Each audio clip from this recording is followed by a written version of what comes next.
Oh, yeah.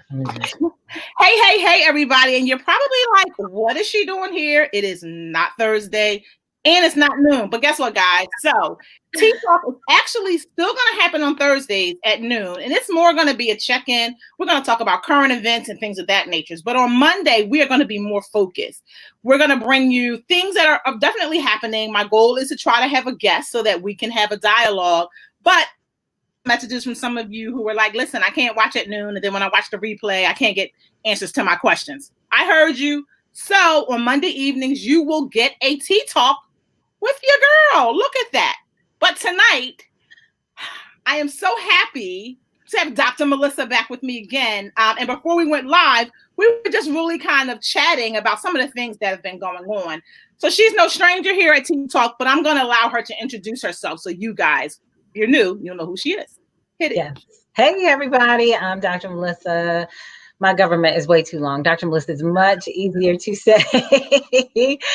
I'm from Charlotte, North Carolina. I have a private practice here. I'm a mental health professional, and I'm happy to be here. I don't know what else to say. I'm happy to be here. Let's keep it simple. Wonderful. Yes, she has a private practice, and I saw a newly renovated office down there in the Charlotte area. My husband spruced me up. Yep, I'm so excited. I love it. So, right now, I feel like mental health professionals are who we all need to check in with. Like, if you don't have somebody you can check in with, please tap in, because right now we're all trying to process a whole lot. And I don't know about you all, but it's making me stir crazy. So I reached out to Dr. Melissa and asked her would she join me today, because if you saw the topic, it was like, we won. Where's all the joy? Like, why aren't we happy? And I don't want to say we're not happy. I mean, it was a long road to get here. My God. Shout out to Pennsylvania for bringing it through. I knew we were going to have everybody, the whole faith. PA was going to do it. We were very serious about the next stage or what we needed to happen. But it doesn't help that when you look at the numbers and you realize, like I said earlier, that less than half. And I mean, let's say he won at like 53%. So we're talking less than half. A little less than half of the U.S. racism, hate, the lack of human decency, or the idea that we were going to lose our democracy was not a deal breaker. Yeah, that was pretty. That has like stolen my joy. So every time I see the numbers, I'm excited. I'm like, yes, we have our first woman VP. I mean, immigrant, Black, Indian. I mean, she checking all the boxes. Great. All the things we've said to our daughters about what they can be. Now we have somebody in office that is literally going to show them that they can do. But then every time they do that, I see those numbers and I'm like, oh, this is. So what should we be doing, Dr. Melissa? Help us out here. I'm trying to share just to make sure that it's out in the world, that people can see us out there. So sorry if I keep looking down. No, go for it.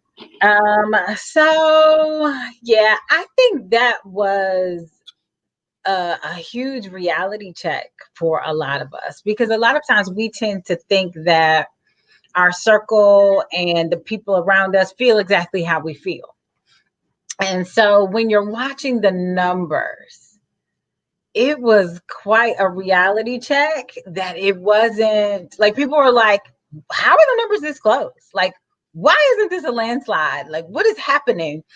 And it was coming down, and then it just stretched out and got longer and longer. And so a lot of people were really just like, the anxiety set in and the worry set in, like, oh my goodness, what if this doesn't go the way that you're hoping it goes? And then even further of a reality check of, you mean to tell me there are people that still really support this type of leadership? I know. People in other countries were reaching out and kind of posting and like, come on, America, we're rooting for you. Like, what is the deal? Yes, like, what is happening? And so it was a little disheartening to see that, but then not, to be honest. I mean, there's been a lot of conversation about whether Trump kind of unleashed this side of racism and gave it a voice that may have been subtle or quiet before.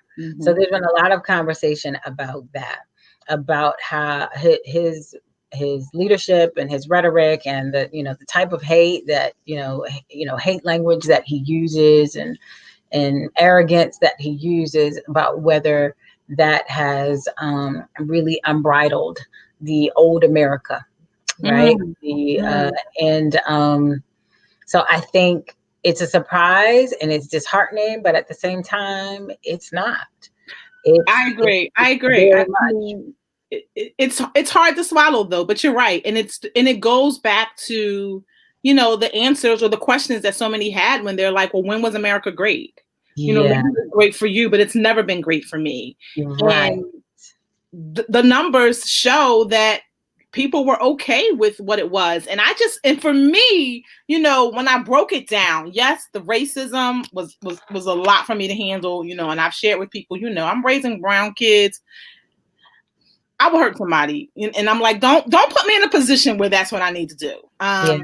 So for me, that has been like just over the top. But when I look at speeches and talks with past presidents, and we're not even going to include President Barack Obama, because people are always like, oh, you guys just say that because he was Black. We're not even going to include him, even though we all know how he could deliver a speech. We're not even going to include him.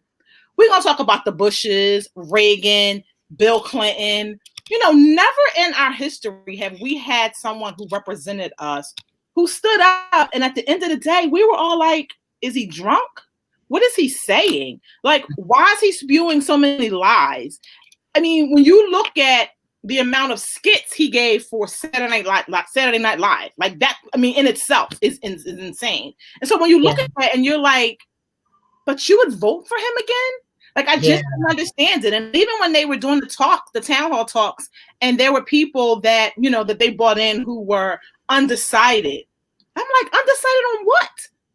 So, I mean, this whole process has just been a lot. And I think, mentally, we all have a lot of layers that we have to peel back. And I think the first thing that people probably want to know is, how do they do that? How do you start with peeling back the layers? Someone I saw earlier was saying that oftentimes it starts with you. So if any of you out there have been following me on Facebook, I shared that, at the start of all this election, you guys know, like, I was like inundated with it. Like, I feel like I never slept. I was talking about it, like all the issues, if he said something or whatever came out, any information I could find, I was really sharing it. I was making sure that it was factual information. And someone had said to me, asked me, when did I become so political? And I was like, well, I don't really have the privilege not to be political. Like, I need to know what's going on. I'm raising kids here. I need to understand what's going on and what this impact of the next president is going to have on their future. Then she said to me, well, what are you going to do when you find out that one of your friends is a Trump supporter? And I laughed because I was like, well, how can that be? Like, I have literally stated on my personal page, and not even just like my business page, on my personal page, at least 10 times. Like, if you are a Trump supporter, identify yourself, tell us why, and then leave. Or don't tell us why and just go. Like, I said, maybe people really thought I was joking because, I was at 5,000 friends and I had people trying to be friends with me and I couldn't accept them because I didn't want to go through the list to see who was a dormant person. So I'm like, well, if people just leave, I don't have to do this. So I'm like, well, how can that be? Because I've stated the fact, and I've given them an open invitation to go. Never thought anything about it until it actually came true. And I think, mentally I'm struggling with that. I really am. Like, I realized today there was this message that was put out from this young lady, and I believe she wrote it in 2018, which is what's so crazy. I'm gonna look on my phone and see here. Okay. I think she actually wrote it in 2018.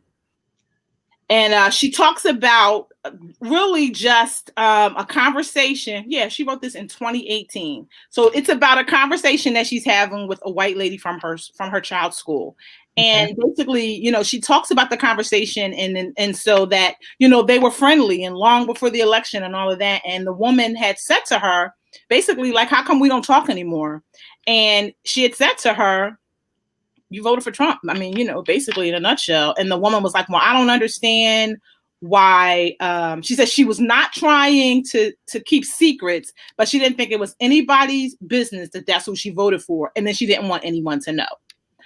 So to me, it's like, well, what are you hiding? Like, what are you ashamed of? Like, if that's who you support, show who you support. Like, you know, I'm always going to tell you all who I support. Maybe I'm just a little too vocal. I don't know. But then she goes on and the lady says, we should be able to agree to disagree. And this is where it gets good. And she's like, you know, the lady's feelings was hurt or whatever. But she explained to her, what did she say here? She told her that she would not be speaking to her in the future and or waving or smiling at her as they drop off their children because she's done doing that. Politics matter and they are personal. Her very existence as a Black woman mother is political. White ladies who voted for 45 and the lot of you liberal white ladies who know and love white ladies who didn't challenge them or call them out on their shit. She's not here to convince you on her humanity. She's not trying to play nice and all of that kind of stuff. And I think that that's exactly where I was. And it wasn't me, you know, being like, oh, I hate you or anything of that nature. It's kind of like, you know, we're on different paths here. And at some point, and, you know, I even for myself, like I had to take a step back and really think back to the conversations that I've had with this person to wonder, like, was there a sign? Did I miss it? You know, were some things said in jest and maybe I just kind of overlooked it? So, you know, now I'm looking at me like, okay, what did I do to fuel this? But I feel like at some point, or maybe always, you know, our goals aren't aligned. And I don't know that we can be adjusted to be aligned again. I think you hit the nail on the head. I think sometimes we're looking at each other and we're wondering, how can we even be friends, or how can we even, you know, kind of stay on the same page and let's be clear, Trump is not the first president or the first time, you know, that politics has divided people and divided opinions, right? But for under this climate and these circumstances, it has been very racially toxic and socially toxic. And so I think it's prompting all of us to look at our connections with a fine tooth and just say, like, where do you stand really? Can we just put this on the record? Like, let's just put this on the record. And then, like you said, when you find out not from the horse's mouth, then you're thinking, you're going back and you're replaying all these conversations like, what is she thinking when I said this? Because you are very vocal. So I can't imagine that you didn't say something. And like you said, you wear Black Lives Matter t-shirts everywhere. And so, like, how can you just turn a blind eye to that and then have casual conversation with me? It's almost like, well, then how authentic is your relationship anyway? Exactly. If you can't even look at my t-shirt and say, you know, tell me why that's impassionate to you, know, why you're impassioned about that. Why do you feel like wearing that on a t-shirt? Or, you know, ask how you're even feeling in the middle of this climate. Then how authentic is the relationship anyway? Exactly. Right. And that's really where I am right now. And I'm like, okay, you know, literally I thought of all of those things. And I think that's probably what added more to my frustration, because I am not the girl who I meet you and I let you in and we become friends. I tell everybody all the time, I don't need no new friends. I got enough. The old ones get on my nerves. And so literally all the time. So I'm not the girl who goes out and I'm like, oh, come be my friend. That is not who I am. Like, I am content in my relationships that I have. You know, if I make new connections and, you know, we can do whatever, that's great. But that is not my goal when going out and meeting people. So for me to kind of feel like I let my guard down, it's not a good feeling at all. At all. And literally, I'm telling you, like, anytime it comes up, I'm playing it in my head. Like, And I do think people shy away from political conversations for that reason, because they don't necessarily, maybe they don't even know how to defend it. Like, you're like, what are you hiding? So again, maybe they don't even know how to defend it. They certainly don't know how to defend it to a person of color. They don't know how to, they don't know what to say. And so they just say nothing at all. And people are content to do that. But I think it doesn't help us, because it limits the conversation and limits the capacity for conversation. But to be honest with you, it's some people are real far right and some people are really far left. And so the question is, does it even matter whether we have that conversation? Because like you said, if you stand where you stand and I stand where I stand, how much do we have in common, really? Because at the end of the day, I know that my vote is based on my sense of humanity. And so if that's not at the top of your priorities when it comes to your vote, then I'm gonna look at you with a side eye. And that's just where I stand with it. Okay. I mean, that absolutely makes a lot of sense. Yeah. And like a few people even that I spoke to about it, because this really was bothering me. Like, I was really like torn about this. Yeah. Had said, well, maybe it's time that you reevaluate that friendship. And I said, you're absolutely correct. I said, because the mere fact that you weren't comfortable enough to tell me is the first concern. And then, like, you haven't addressed it. Like, you haven't said anything about it. I don't know. It's just a lot to break down. And I'm still kind of like, okay, what do I do? What do I say? Do you think you'll still have casual interactions with her? Try and keep it moving. Maybe not let her in. Like you said, you kind of let her in. So is it one of those things where you'll just close that door a little bit? So really, I'm gonna be totally honest with you. When I found this out, I was like, I'm done. Like, I didn't. I was like, I didn't want to talk to this person ever again. And that's really where I was. And I was at that place because I felt deceived. Yeah, I felt deceived, and so then, like I said, it opened up a door where it's like, well, what else was I deceived about? Yeah. What else was going on that I just didn't know about? Was I too friendly? Were things being said that I wasn't paying attention to? Because in my mind, I'm like, well, why?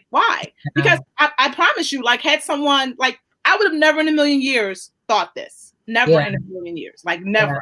But, now it does make me question and wonder. And then it also goes back to the whole thing of, where people were like, watch all the people that are silent. People are vocal or want to comment on things that you post when you're talking about going to the mall or buying some shoes or doing things that, probably are fun. Right. But when you're talking about matters that matter, what are people saying? Like, watch the people that are silent. And that's literally what I started doing. And, it was really eye-opening. It really was. I'm like, oh, okay, got it. Okay, I see where we are here. Yeah, we have a comment. So Mia is saying that she's been sitting there with the numbers coming in from last week, and that's some large numbers that were complicit. Absolutely, yes. I mean, right? Like, no way. There's no way around that. Like, this is supposed to be like the land of the free, the best country in the world, and a little less than half of us are racist. Yeah. Hate is not a deal breaker. And what I love during the whole like election piece, people were sharing all these facts. One girl had shared something and she's like, well, Biden is a racist. She said Biden is a rapist. He raped this girl. And then she was like arguing with someone and she was like, well, would you let your granddaughter go spend a night at his house? And I'm thinking to myself, why is my grandchild spending a night at any of these people's houses? And I'm like, okay, I don't understand. And so then people started asking her, well, where are you getting these facts from? And she's like, well, I've read it on Facebook. Stop. Yeah. So it's a lot. I feel like so many people were trying to, I guess, explain the numbers or explain their actions for why they voted for him. And it became they're both racist. You're right. They both probably are. I don't discount any of that at all. Right. Yeah. I think at the end of the day, like for me, when I'm looking at two candidates, I really just have to I really just have to find where, because I have to be honest, I avoided a lot of it, and that was how I practice self-care, because some of the conversations just got too divisive, and it wasn't a whole lot of substance. It was like watching a 12-year-old boy, and so like it just didn't feel good to me to even watch it. So to be honest, I avoided the first presidential campaign, and just, for the reasons as to why it was called a debacle, right? I just was like, I ain't ready, right? The second time, I'm like, okay, I can't just bury my head in the sand. Let me, watch it. My 13-year-old came in, and we were watching it together. And after about 10 minutes, at the same time, I'm scrolling on my phone, because I really am still trying to manage how much of this information and how much I want to, allow this into my spirit. And then my 13-year-old was like, this is stressful. I said, thank you. She said, I'm going to my room. I said, okay, amen. And I turned the channel. But it was such confirmation. She was like, they're not even saying anything. She's like, this is stressful. And I said, yes, ma'am, it is. And so she's like, I'm going to my room. I said, okay. Because the only reason I watched it was really because she was sitting there. And I felt like, let me give this a try. But to me, it was still very contentious. It was too much. And so, a lot of times from a mental health perspective, we do tell people to monitor what you are taking in, because it's so easy to just scroll and scroll and scroll and go from article to meme to article to meme to, last night's clip of this and last night's clip of that, and then get into it with somebody in the process and read the comments to see what your friends think. Like, it can become very consuming. Absolutely. Yeah. That is one of the things that, mental health professionals recommend, is to be very cognizant about when you're upset and how you're spending your time, or what, how it's affecting you, so that you're not just what they call it, doom scrolling, and just kind of, before you know it, an hour is gone, 2 hours is gone, and you've just been consumed with this thing. Makes sense. Be very cognizant of how you're spending your time, and what you're allowing to consume, and to be mindful of the news sources that you're watching. Like you said, this woman said, Biden's a rapist. Where did you get this from? Like, I don't know. I don't know. But to be cognizant of news sources that are factual and fact checking, and being cognizant of the conversation. Okay. So so we said, basically the first layer is really going to be about starting with you, as you peel back this layer. Yeah. What's our next step? Our next step would really be, again, kind of like you said, watching your circle. So even family and friends cannot always have this conversation. And so it's like, is it even worth it for me to have this conversation with my family and friends if it's going to upset the tone for the rest of the day or the afternoon? Or, holidays are coming. You know what I'm saying? Do you have people in your family that are on the opposite side of the coin, or disagree in some sort of way? So I would say check your circle. For me, the circle should feel like a safe space. And so if you need to, purge or have conversation, then you do that with a safe circle. And that way you feel confirmed in how you're feeling. You feel validated in how you're feeling, as opposed to continuing to have these divisive conversations. Okay. Yeah, that is true. I can see that, because I do have some people who, we talked about it, and they were like, politics is not something that we talk about as a family. Yeah. And where I understand, and I said to people before, and I'm always like very clear, for me, this was not a Democratic and Republican issue. This was a democracy issue. I understand that. I said, and I love to have lively debates and disagree, and we share the facts. Like, I love that type of dialogue. I said, but I couldn't have that type of dialogue with this type of election, where, everything that he has, put out has been about hate, and everyone wants to, throw out these numbers that he did for the economy, and just so much stuff that I knew hadn't been fact checked. And so I said, I was pretty sure, I'm pretty, certain, I guess, for lack of a better word, where most of my family stands, because, we have talked about it. I did learn that I have a cousin who did not vote. And that whole reasoning, and that, a whole other conversation. Yeah. And I found out clearly, like, after the fact, we were having a conversation about something else, and then it just kind of went there, and I was like, what? I was like, okay, I can't talk to you right now. Like, I got enough dealing with before I need to address you. Like, we are going to have a talk because I need to understand your rationale, and it can't just be, oh, they're both racist. Right.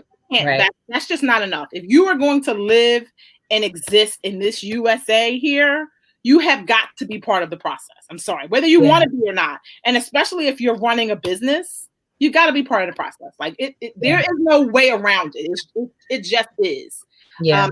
He and I are going to have a conversation when I get to see him, and we can really sit down and talk about it. But in terms of, just other family members, I'm pretty certain on where everyone else stands. And in fact, we've had conversations, and, when he won, everybody kind of was making phone calls. But I do agree that you want a safe space. That is absolutely true and important. And I feel like it is important for your mental health because, with so much going on and around, you need somewhere where you can just dump and release it. Absolutely. And figure out what your next steps are going to be. Absolutely. Yeah. Okay. Moving forward, what's the next thing we should be doing? I'm sorry, go ahead. I said, so after the family, what's the next thing we should be doing? Yeah, moving forward, I think it's one of those things where you need to figure out how you're going to stay invested moving forward. Like, do you need to just decompress for a moment until we have our new president, and then, feel like, okay, now I've taken a break. Like, do you need to just, black out? So to speak. You need to just, like, I read this article that one of the suggestions was, in this political season, people have probably liked or followed political things that they weren't normally following. And so is it time to unfollow those things so that your news feed, your social media news feed kind of, starts to cleanse a little bit? You know what I'm saying? And that's how you can kind of monitor what material is coming in. That's actually not a bad idea. Yeah, I actually like that. Yeah. Like, I feel like I want to disconnect from all of them.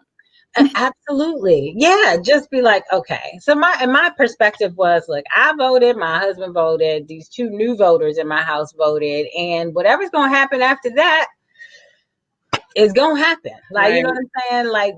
Like my voice is out there. People are pretty clear where I stand. I can't imagine that you're not, right? And then, whatever is going to happen after that, I still serve the God I serve, and I'm still going to do what I got to do in this here house. You know what I'm saying?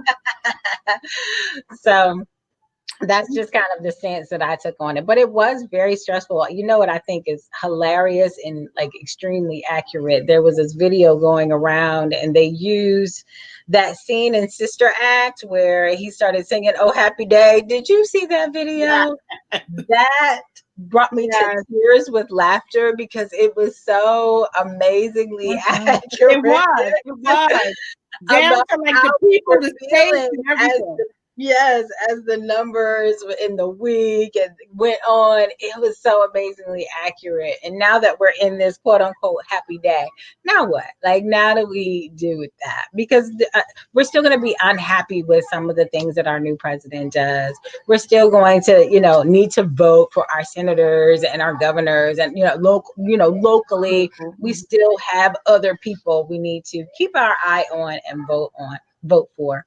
And so it's like the fight really isn't over. Like, I know, like you said, you're still possibly living next to or working with someone who has very different views than you. And how do you feel about that in interaction on a day-to-day basis? Yeah, absolutely. Because it's like, like I said, you start reevaluating conversations, and then any conversation that you have going forward, you always wonder, like, is there something underlying to that? That's stressful. Like, I can't function that way. Like, I just can't do it. But here's one thing I'll say. When I see, and this is just me, y'all can be mad at me if you want to. When I see someone who's like, go hard Trump, like when I see the signs and when I see the flags, okay, at least I know who you are, like, to me. Right. And so So you stand where you stand. I stand where I stand. So really, I'm not going to convince you any more than you're going to convince me. Exactly. Apparently, you're just not in my circle. Mm-hmm. And so for me, this season, whereas previously you still really didn't know, there was that subtle thoughts and kind of the quietness of who are you voting for or whatever. But this year in particular, people have been really clear about where they stand, and at least now I know. Okay, cool. And I just, Absolutely. you can kind of, like you said, check your circle a little bit. Right, absolutely. And so even like Darlene here is saying, she felt like a lot of people were talking out both sides of their mouth. And several, that's so funny. That was the topic of conversation amongst a few people today. I feel like, people are getting back into work. And of course, it's just coming up in conversation. And, some things that they said, made you think one way. And now you're like, I'm not sure. Absolutely. Yeah. I'm not sure. And, I do agree. It's kind of like, now what do you do with that information? Yeah, for sure. Right, for sure. Right. And I think that for some people, that's going to be the hard part. It is. It is. Because, is it possible that you could form an uncertain friendship? Sure, it's possible. But is it really a legitimate friendship? Like we've been talking about, how authentic would it be? Right. And so it can stay very surface and very, but a legitimate friendship is unlikely out of those circumstances, at least in this climate. Right. Absolutely. And I feel like, I feel like it's an acquaintance, and I don't even know if acquaintance is even the right word. It's like an acquaintance, whatever word that is. Somebody I know. Right. Exactly. I know. Right. And then even in that moment, you still have to decide, well, am I going to be cordial or am I just not going to speak at all? Like I read in the in the article, the woman was like, I'm just not speaking to you anymore.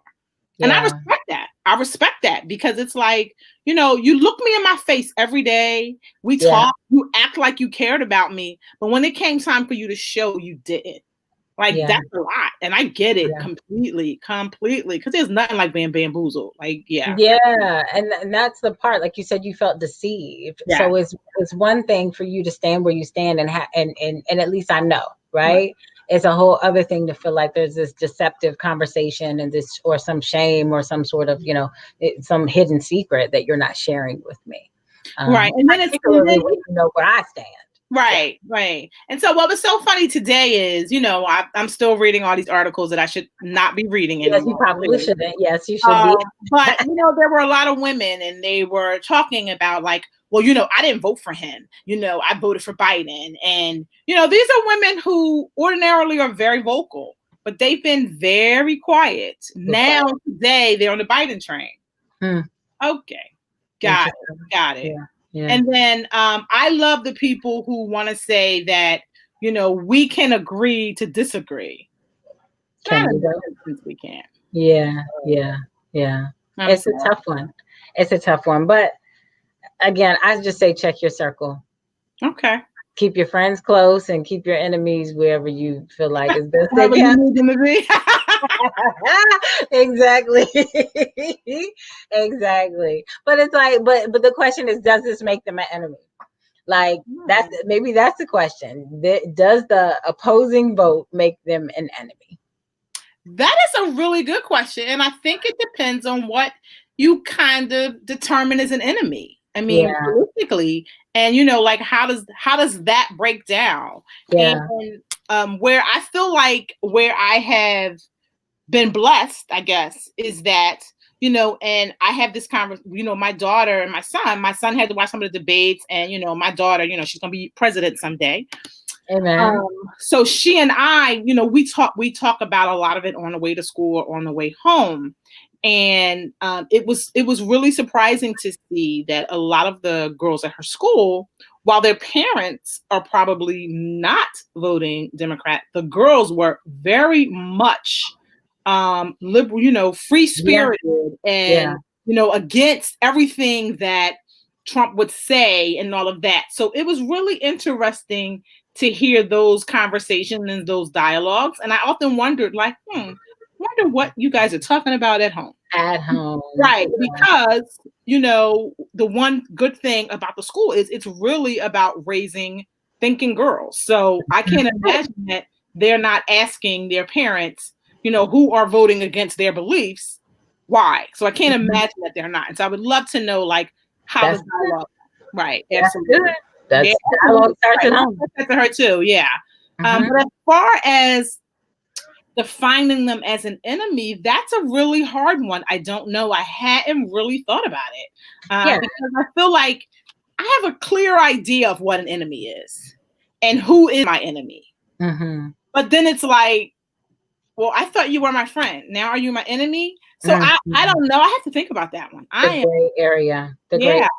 But it even brings up the thought, some celebrities have been vocal about who they voted for, and some people are like, I'm done with you, and cut them off. And so again, is it one of those things like, how do I support you knowing that you aligned with this, and like, should I support you? Should I watch your movies? Should I listen to your music? Should I, like, how do I move forward? Wow, you're right, because then it's like, I guess for me, I feel like a hypocrite. Yeah. Like, how am I going to be on here promoting and saying and doing this? And I know you are against that. Absolutely. And I'm encouraging people to participate in whatever it is you're doing. Absolutely. Yeah, absolutely. Yeah. So, I mean, I feel like, for thought. Right. Absolutely. Yeah. That's why I said, I feel like, moving forward, there are just so many layers that we are going to have to peel back as far as this is all concerned. Yeah, for sure. Yeah. And like, where do we go and how do we then function? Because it's kind of like, in for lack of a better word, in many cases, it's like the person next to me voted against me.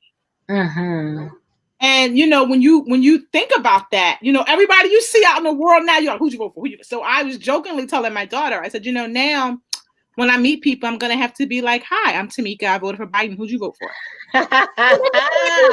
Put it on. Put it on your sleeve, honey. That's hilarious. Because I'm like, I feel like let's just eliminate any uncertainty right now. Yes, I need to know where we both stand.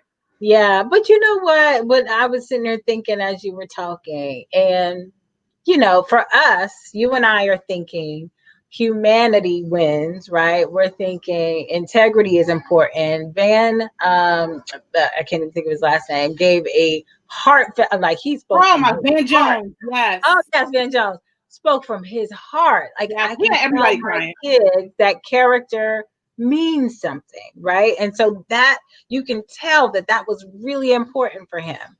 For people who perhaps voted for Trump, maybe character they could care less. Do you understand what I'm saying? Like, on their list of priorities, character doesn't mean a thing. I want to know about these taxes. I want to know about abort. Like, maybe the issues really meant something to them. You can't even say that like you mean it. Girl, my poker face all jacked up because I can. Like, it's humanity first for me. Exactly. In so many ways. But if it's so impassioned, we're so impassioned about it, then it's perhaps other people are just as passionate about other things, and humanity just isn't the top, isn't the top priority. But then for you to say that, because you quote unquote believe he's a Christian in these religious beliefs, that's about humanity. Yes. So, like, that's a huge debate in the Christian world. In the Christian world, there is a lot of debate about can you really truly be a Christian and speak some of the things that have been spoken? Where do we really stand? Exactly. Yeah. And then when you just look at kind of the people that have been riled up and have been called out, and just some of the language and all of that, it just makes you be like, but the Bible I read doesn't talk about that kind of stuff. Yeah. Like the God I serve, I can imagine that that's okay. Yeah. And so, I agree that the Christian argument is something that I don't think people will ever agree on. Because I often say, we're reading different Bibles, that just call Bibles for some reason, but we're all reading different ones, and we're interpreting them the way that's best for us and our family. This King James version right here is pretty clear for me. And right here next to my pillow where I lay my head at night. But, I've been reading a lot. My pastor called, a fast and prayer over the last 10 days for this reason, related to politics and, related to whoever our president is going to be. We still have to fall in line with what God says. But so part of it was reading and being, in prayer a lot and really consuming the word of God. But what I've been reading about is some of the minor prophets and different kingdoms and different factions and like the division amongst, in different areas during biblical times where the prophets were like, God is not happy. And I heard from him directly, God is not happy with this division, with your arrogance, with your sinful arrogance, with your, the way you're treating each other. God is not happy. And so at the end of the day, the vengeance belongs to him. And absolutely. I agree. Yeah, absolutely. I mean, and, like I said, I feel like that's something that people are never really going to agree on because everybody wants to see it their way. Everybody wants to be like, no, my way is right.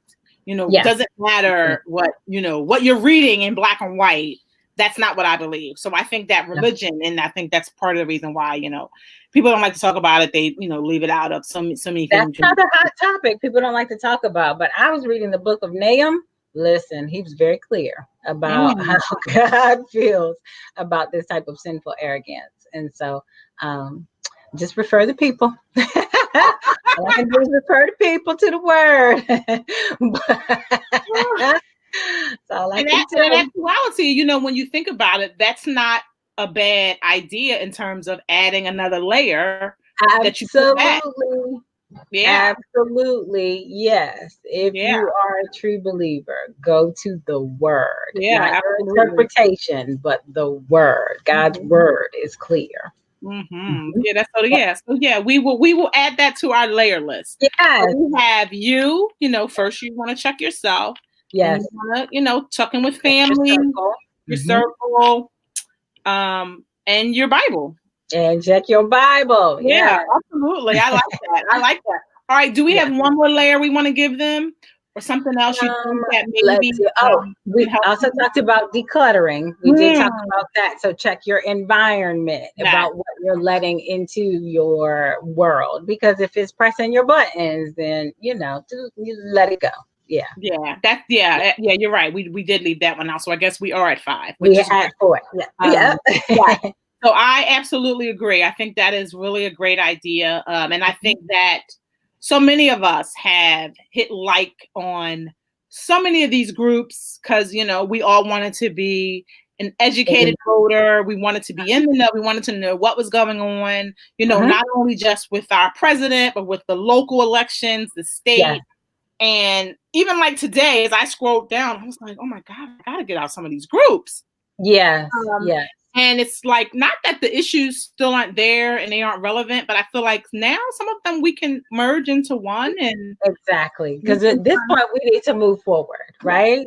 One America is what our president-elect said. He did, which was beautiful. It was necessary to hear that. And the other piece of this is to celebrate. Everybody's not happy about the outcome, but I have to say, as a Black woman, it is absolutely beautiful to see Kamala Harris in this position.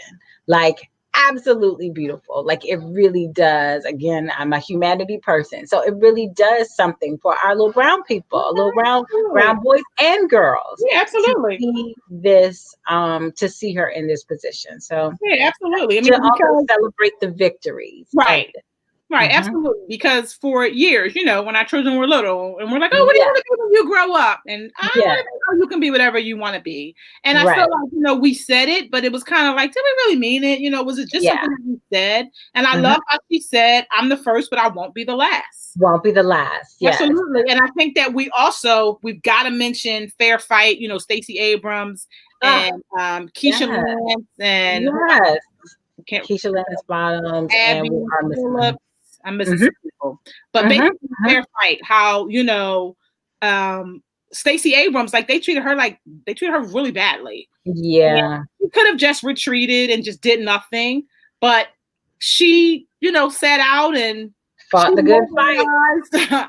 Thousands of people, and she literally paved the way. And I said, that right there is some real Black girl magic. And that's one of the things I hear a lot about. And if you have not watched the documentary All In, you've got to watch it. Okay. It talks about literally everything that she did. Okay. And they released it in line with, people registering to vote and, the election coming up. But that's really what it talks about. She talked about her struggle and how they treated her and, all of that. And, one thing that really stuck with me that she talked a lot about is how, one of the big things that really they were saying kept her out of office was her student loan debt. And I said, but she's educated. She took student loan debt because that's how the only way she could go to school. So that she could get her education. Yes. Like, and when she talks about it, it is so powerful. And that you could see that really hurt her because it's like, I don't have this debt because I was buying shoes. I was educated.